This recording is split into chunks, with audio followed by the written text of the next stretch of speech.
The Big Al Podcast, with your host, Al Bishop, unfiltered and uncut.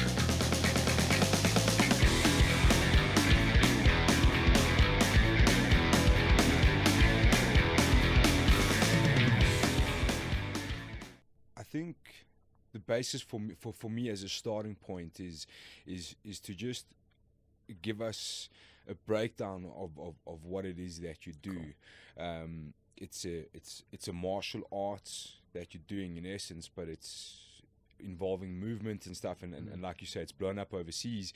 Whether people like it or not, it's really Conor McGregor who's kind of brought this other side of training to light in the form of Ido Portal. Obviously you get two schools of thoughts where some people are laughing and some people are like saying, what is actually going on here? Because there's something to it, you know. I know there's guys also in the UFC like Carlos Condit who's been using like movement practitioners in his camp for years, without ever even like people really realizing it. So let's start there with the Budokon. What is really going on there, and where did it start? Where does it come from, and how do you fit in? So it's a mixed movement art school that was founded by Cameron Shane. Sure. So he's my teacher, and the school itself is very new. It was kind of put together in 2001 officially as Budokon University. And he had just as a teenager started martial arts, various different forms, and basically put together his experience of movement and training and martial arts and called it Budokon. Obviously Budokon is Bu is warrior, Do is way, and Kon is spirit, so it's way of the warrior spirit. Okay. Yeah, it was just basically the way that he practices, and people were like, "Listen, you should think about turning this into something." And he taught for years within different forms, at yoga studios, at martial arts dojos, and then privately he blew up big with celebrities, and that kind of also springboarded him into launching the school, because he did a lot of bodyguard work for Charlie Sheen and. Okay. And he did the choreography for Rush Hour, the fight scenes and stuff. Cool. So it's got quite a funny, cool little story to it. But yeah, he's very serious about what he does. It's just his love. It's his life. Sure. It always has been. So yeah, since then it really has just got bigger and bigger each year, and. Their headquarters is in Miami, but they teach all over the world, in Europe, in Australia. They're coming here for the first time in September. We're going to have them at the GB for 5 days, which is going to be epic. And at first it's very confusing for people, because they're like, "What do you mean you do yoga and martial arts?" Yeah. And it's like, sure. It's like, well, at the same time, people have been doing this forever. The earliest origins of it, I forget his name, but he was one of Cameron's teachers, and also with Hicks and Gracie in LA, they had something called Gymnastica Natural, which a lot of guys know. It was two big black belts from Brazil, and it's just movement. Yeah, sure. You know what I mean? And humans have been moving forever, and all the stuff, all the movement looks the same. It's just different. It's just different expressions from different places. Kung Fu's got its own thing. Jiu-Jitsu's got its own thing. Aikido's got its own thing, and they're all there. They've always been there. Like you said, it became trendy, and I've got the inverted commas going there because of Conor McGregor. He and he was working with Ido, and that's what blew it up huge. But people have been doing it for ages. So Budokon is just another way. It's our school, and like I said, we're a full martial arts school, white to black belt. We've got about 5 black belts at the moment. And very kind of traditional in our forms, like in our katas and board breaks, and there's a whole lot of kind of philosophy that you have to follow and go through, which is really just about being the best version of yourself. Okay. And then the yoga side of things is more of our you could almost say it's like our conditioning in a way, our restorative work. So it's where we lengthen out, stretch out, work on our breathing, all that kind of stuff. But there's a whole yoga curriculum, and then there's our mobility and locomotion work, which is kind of more the stuff that you see Conor McGregor doing, that people would call movement. Sure. So that's all the kind of ground stuff, body awareness, speed, moving on all fours, moving in different kind of patterns, and that are very relative. It all comes from martial arts, whether it's stand up or grappling. It's all inspired from those spaces. And then we've also got a calisthenics curriculum. So that's our kind of our strength work, bars, rings, all the little calisthenic tools that have also become very trendy in the past probably 10 years. CrossFit kind of exploded that. But again, guys have been doing it forever. And for Cameron, it was just, that's how he always trained. So yeah, it's pretty cool. We've got these different curriculums within the school, but the way in which we move throughout is the same. The technology is the same, if you will. We use the same techniques, just in different expressions. So in the calisthenics, it's going to be more explosive or more controlled.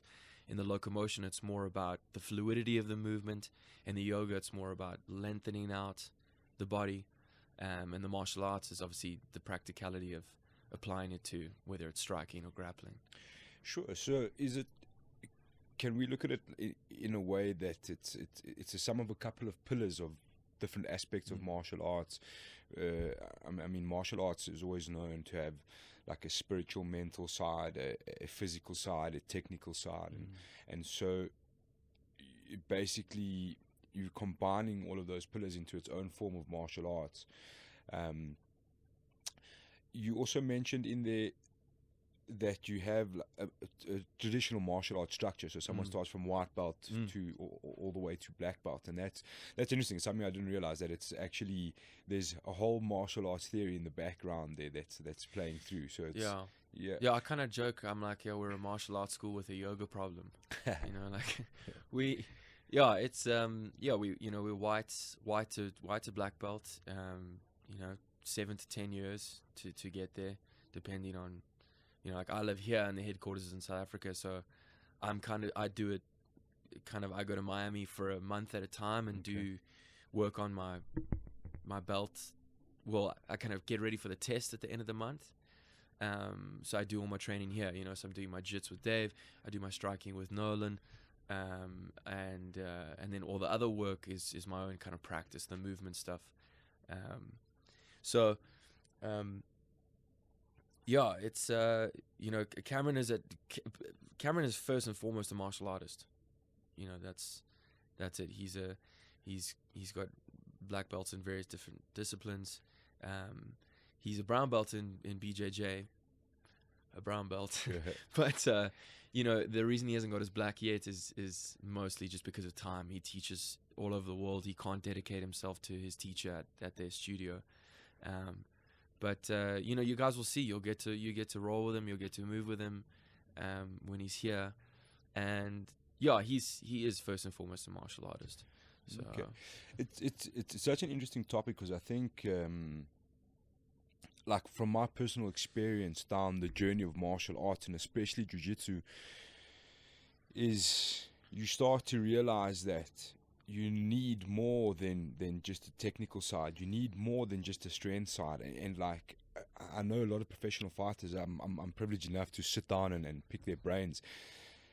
And the best guys are seeking out this stuff. That they're seeking out yoga, and they're seeking out movement, and they're seeking out different forms of training to stimulate them both mentally and physically. So it's obviously something that's coming to light, but like you say, it's been around forever.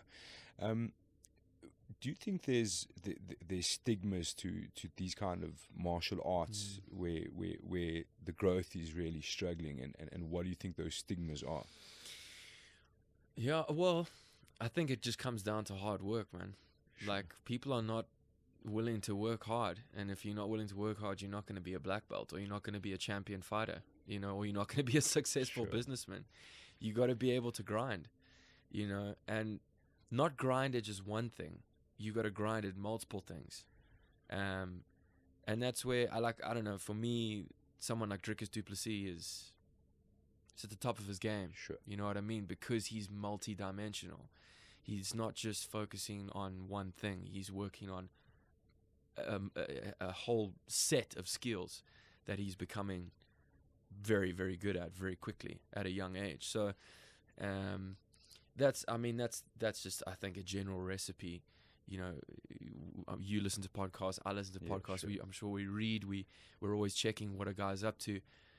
You know, hard work at the end of the day is, you put in the hours of practice or training, you will reap. And now, the thing is of quality training, because you can also go to the gym and do nothing for 2 hours, you know, or you can go, or you, like in jits, and a lot of guys I know will relate to this, particularly if you're a white belt, a blue belt, or even a purple belt. You get smashed, bro. Day in, day out, you get smashed. Get smashed. Can you just stay humble in that, and rise to each challenge and be patient, bro? And guys aren't willing to do that, because women and humans, because we live in a world of instant gratification, bro. Yeah. So it's like, oh, I've been a white belt for a year, you know, where's my blue belt? Well, you know, it's not how it works. Sure. So Budokon, in the way we do things is we've got a pretty strong.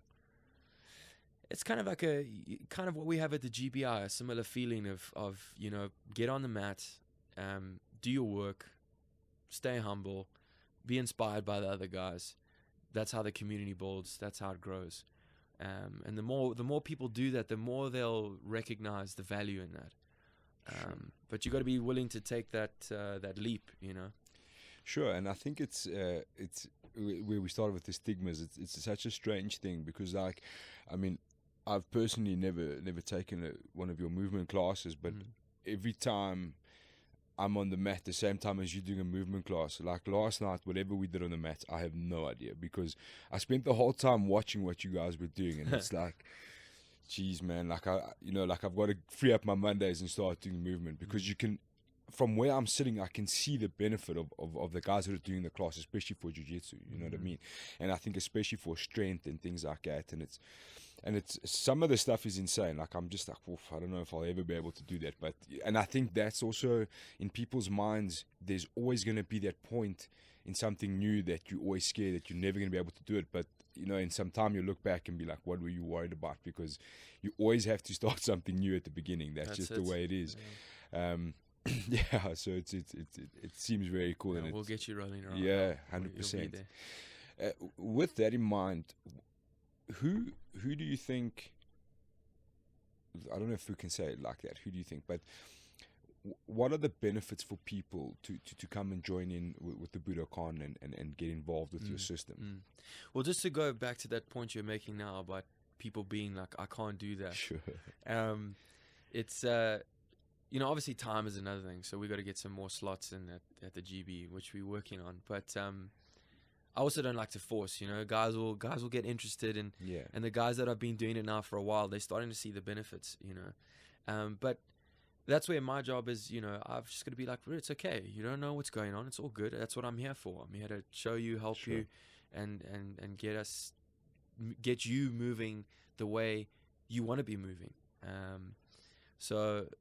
Yeah, and bro, that's the beginner's mind. You know, you got to just stay humble and be like, you know, you're a white belt. You know what it's like. Yeah, no, exactly. We just got to. One day you'll be a, you know, maybe you'll be a black belt. Maybe I'll be a black belt. But we've taken that leap. So it's same with the movement. And no one we have a good time, bro. We have a laugh, particularly the GB. You know, and it's cool. You got to be happy with failing. That's the thing. You got to be like, I'm going to try, I'm going to fail. But every time you fail, you gain that inch of experience, of knowledge, so that the next time you do it, you've got it. So I would say that the benefits, I would say that's probably the main benefit, is you're putting your body and your mind through new patterns, new things, new movements that you don't normally put yourself through. And you know, that's where people will be like, oh yeah, but you just you know, that's where guys are tuning Conor McGregor, like he's just playing with pool noodles. he's not just playing with pool noodles, you know what I mean? Sure. It's beyond that. It's all the subtle things. It's working on, like I said earlier, speed, timing, awareness, spatial awareness, you know, how you move through space. People don't even know where their big toes are. You know what I mean? Sure. Like, you got to know your big toes. Sure. And how you move through space, and how you breathe, and how you think while you're moving. And that's what I'm trying to get the guys to do. So I try at the GB, I keep it relative, obviously, to jits. We do a lot of kind of different strengthening things and mobility work, but I try keep it relative for them.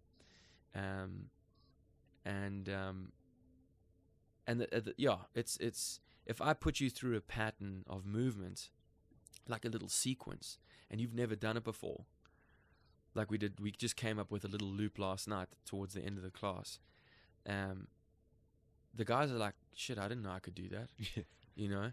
Sure. And then they're like, sheesh, I can do it on the left side and the right side, and I can balance it out, and I can slow it down, and I can speed it up, and I can put, you know, and all of a sudden it's like a riddle, it's like a game, and you're figuring out the game, you're figuring out the riddle, and there's something in that, you know. It's like when you learn how to do a sweep, or how to block a sweep, or how to escape from a submission. It's just you're recognizing patterns. And the way I always relate it to people, I'm like, do you drive a car? And they're like, yeah. And I'm like, when you first got in the car, did you know how to drive it? And they're like, obviously not.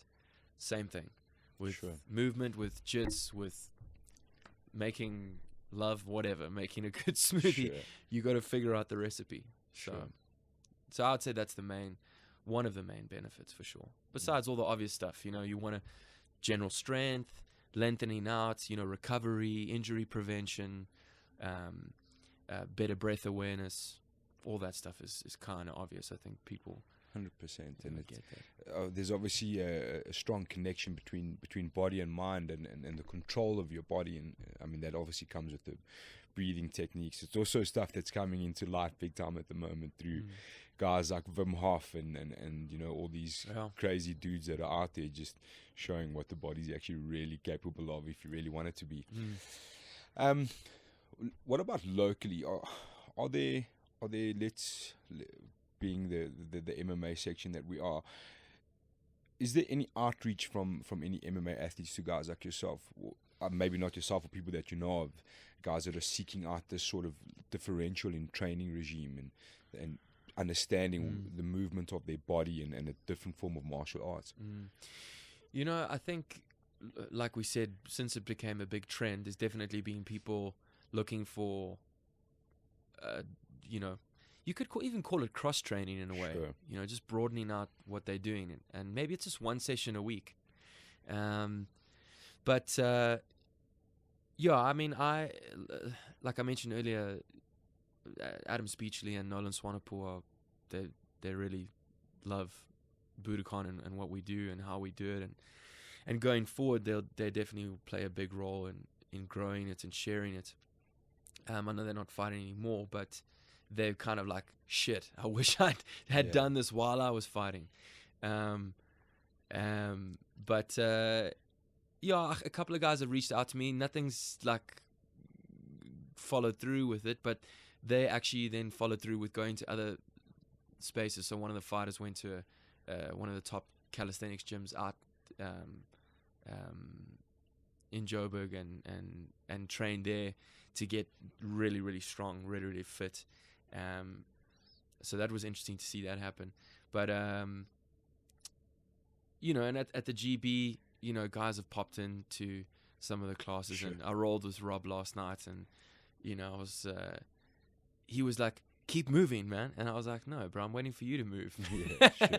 And he was like, what do you mean? And it was just a different, it was quite a funny little moment. But yeah, there's definitely room for growth and you know, where the two will meet. So I'm still I'm still growing as a student and as a teacher.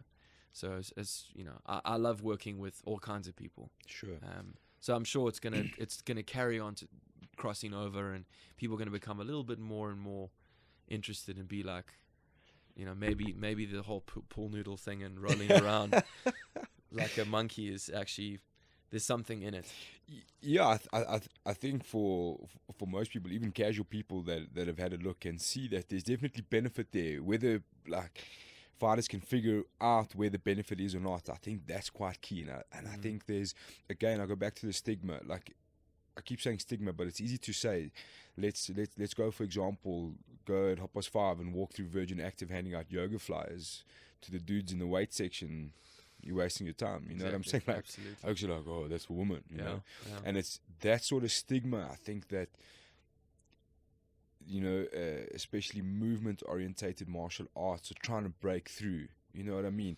And I think especially locally, because I think a lot of the guys have got this mentality that it's got to be fast, hard, and strong all the time. Yeah. You know what I mean? And that it is. It's a general mentality. That's why we're not progressing into those levels where guys are starting to seek people like yourself out. And it's, to say it's never going to happen, I think that's not fair, but I think it will eventually happen. But I think a lot of guys it's like to break that initial stigma, to take that first step, you know what I mean? Like you mentioned, Dricus du Plessis. If Dricus does something, people are watching that, like, okay, why is he doing that? Why is he doing this? How is he training? He's training differently now, and try and get through to people's minds that it doesn't have to be 7 days a week, full steam, beating the snot out of each other and throwing every fucking weight possible across the room.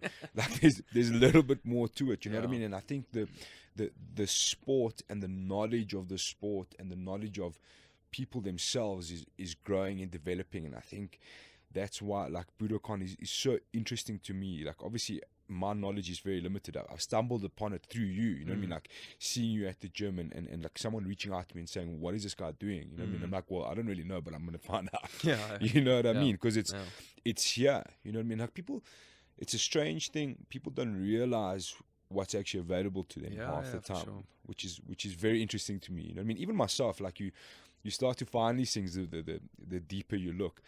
You know? And like you said, the Budokon comes from overseas and it's been developed by somebody. It's like every martial art has been developed by one person. They've taken an experience and they've manipulated into their own style of things and started teaching it, you know?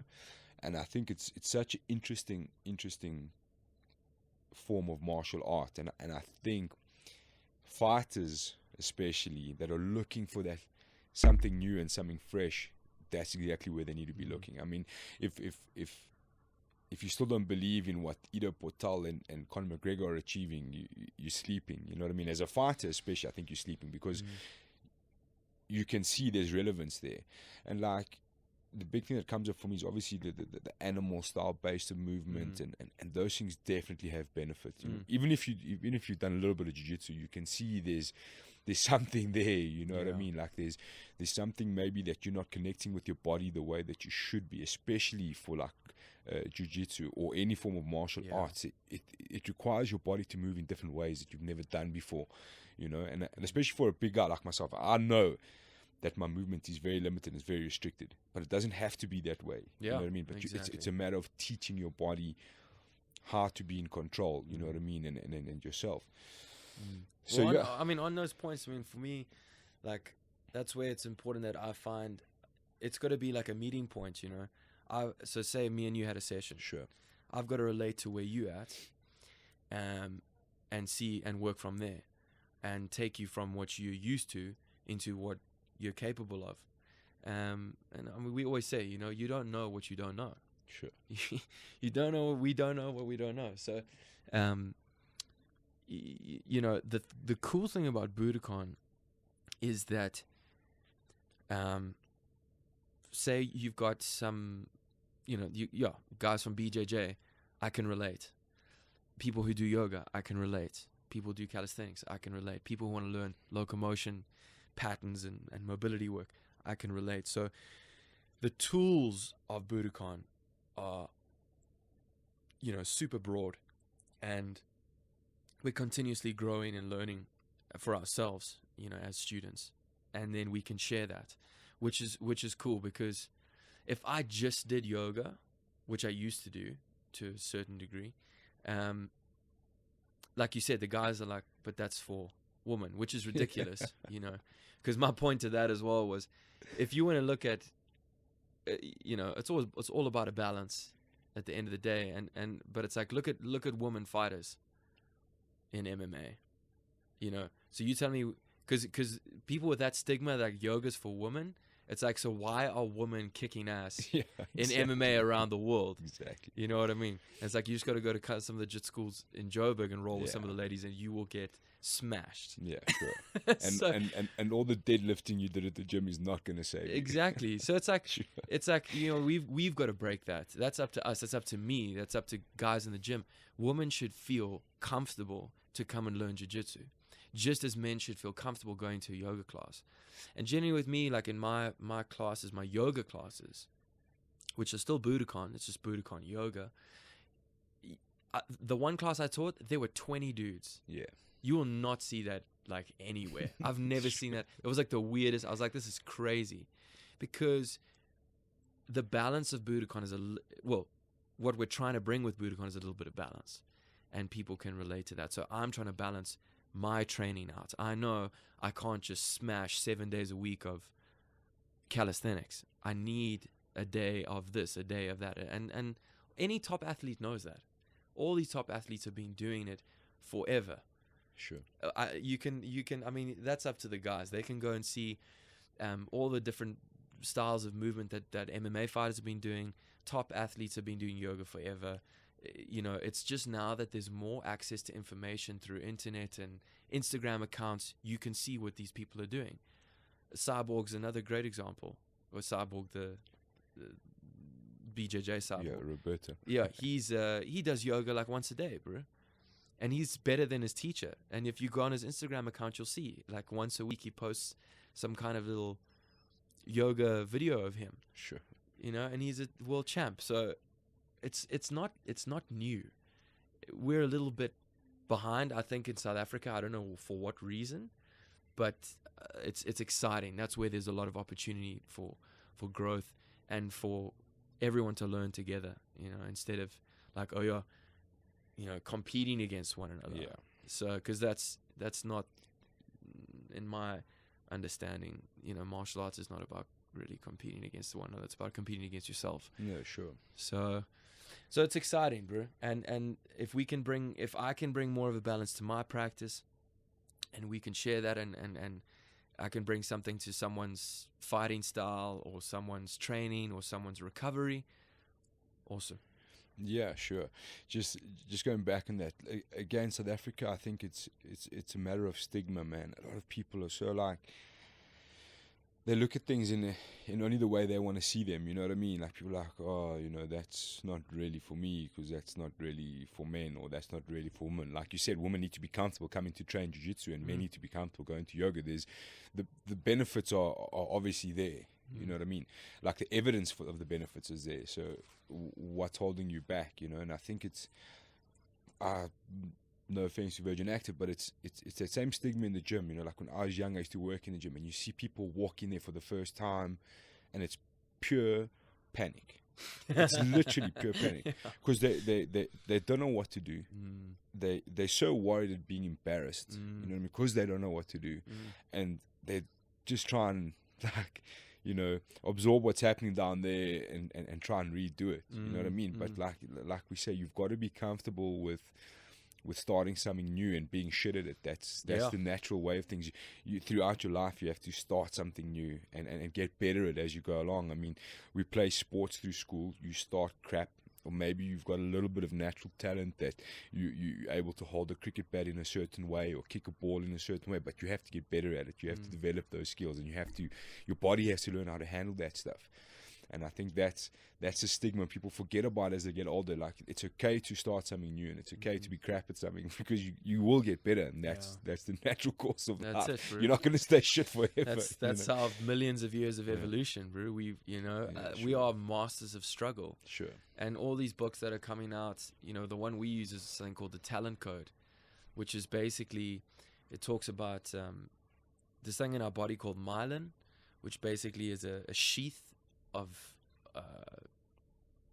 that wraps around nerve, and it's basically like the conductor, and it's how you communicate through the body, depending on what the skill is.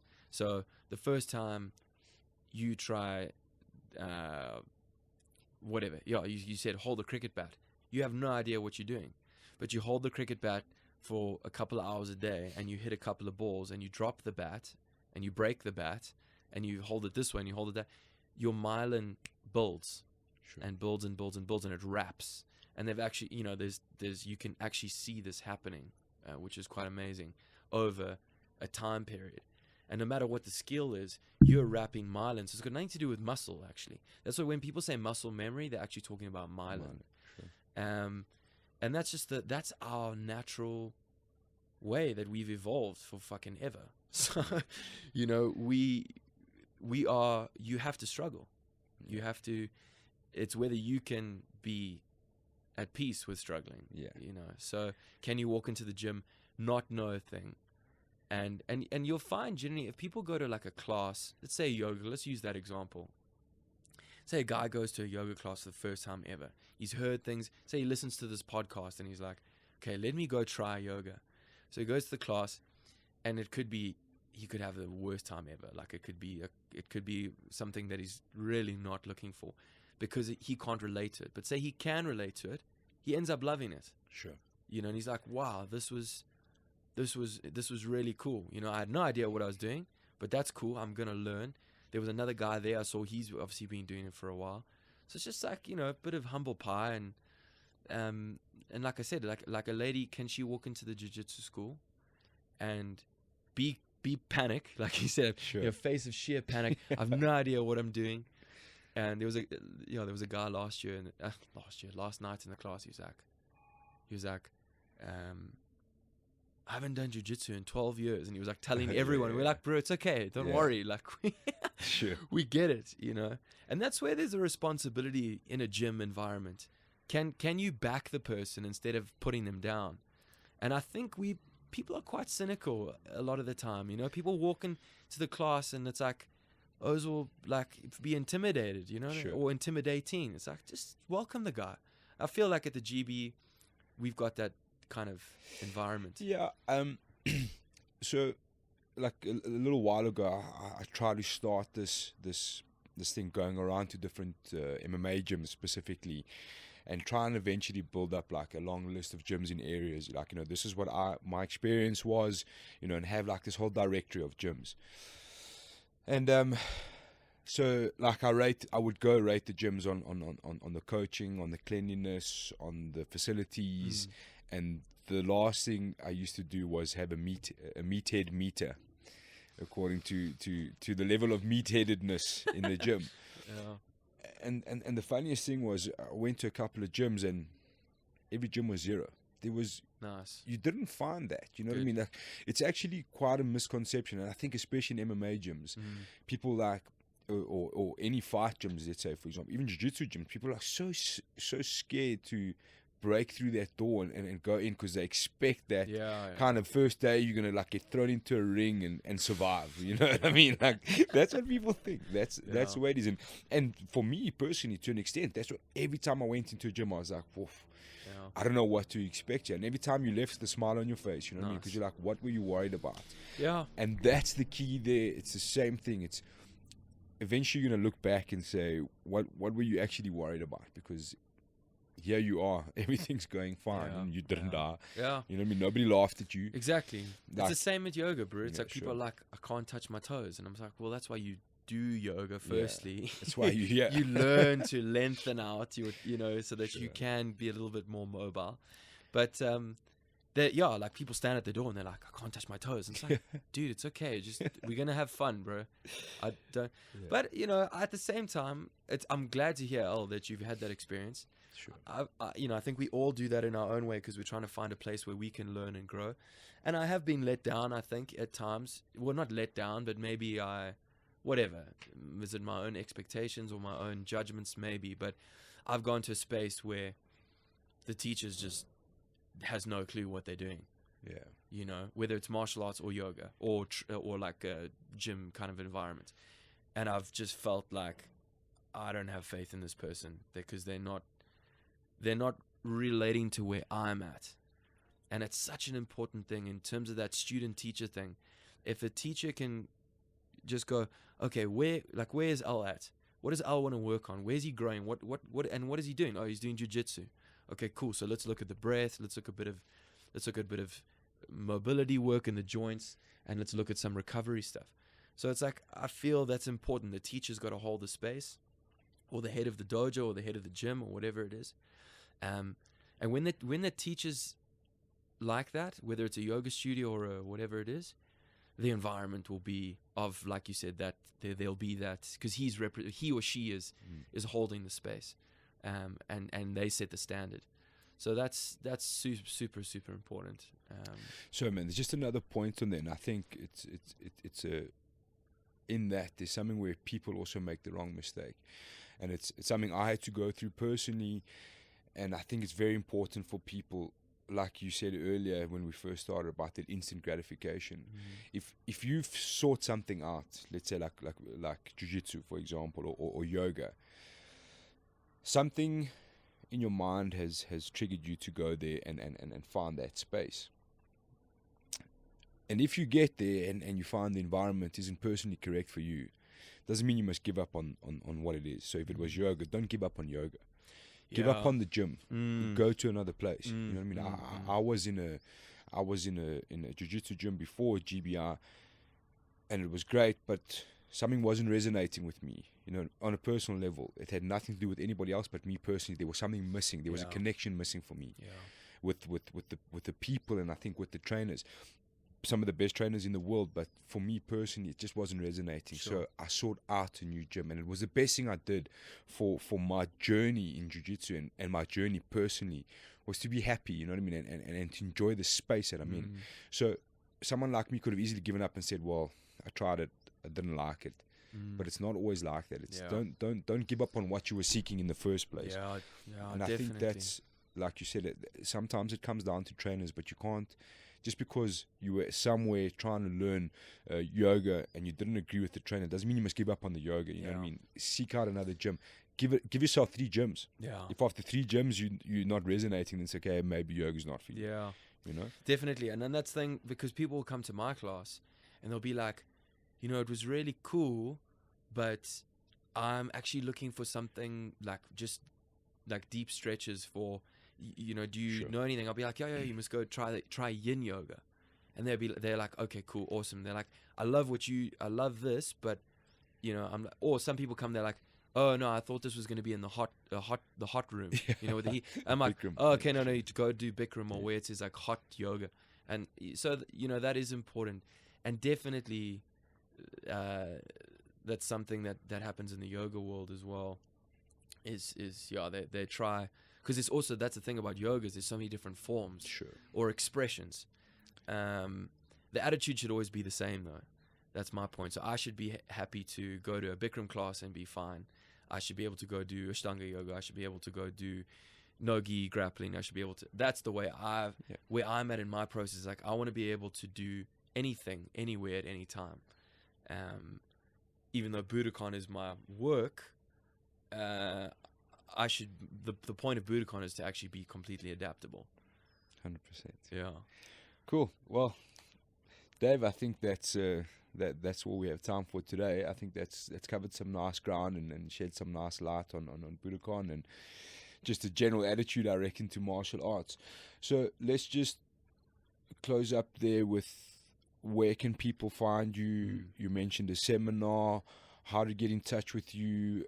Maybe a couple of sources if people want to go see for their own, like YouTube videos or whatever. Yeah. So that's your space there. Shot. So yeah, you can, you know, we got our own YouTube channel. If you just YouTube Budokon or Cameron Shane, you'll come across a whole lot of videos from jiu-jitsu to yoga to calisthenics to little sequences or philosophy. There's hundreds of videos. I've got my own website, which is just my name, davegardneryoga.com. It's pretty basic, just schedules and events and stuff like that. And then I'm very active on social media, Instagram. It's just my name, Dave Frederick Gardner, and Facebook. It's just my name, and then we got a Facebook group as well, Budokon South Africa, which we post what classes are happening, workshops in Joburg, Cape Town, and lots coming up. I've got a little event that I teach with Guy Buttrey, which is really cool. He's a musician. We do a little rooftop session. It's quite fun. We've got we're actually getting Budokon into Virgin Active. That was another thing. So I shouldn't have been slating Virgin Active. Yeah, me and my teacher are teaching a workshop together at Virgin in August. And bro, if you go on the website and social media, you can check all the events. I teach a lot of workshops, seminars, and we've got the big one is obviously Cameron is coming out in September with his wife Melaine. They'll be here for 2 weeks, so we're going to be at the GB. There's going to be some classes that you guys are open to join. He's going to lead a little seminar. We're going to do some other workshops in Joburg, other workshops in Cape Town. So September's the time to meet the man himself. Yeah, the master behind the madness. Yeah, exactly. Fantastic. All right, Dave Shot, thanks so much for your time, and really appreciate it. Shedding some light on something new is always exciting and interesting, and hopefully some people will get in touch with you. You'll definitely see me in your classes soon, I can tell you that much. Shot, Al. And thanks so much for your time, man. Have a good day. Thank you, brother. Shot. Cheers. Ciao.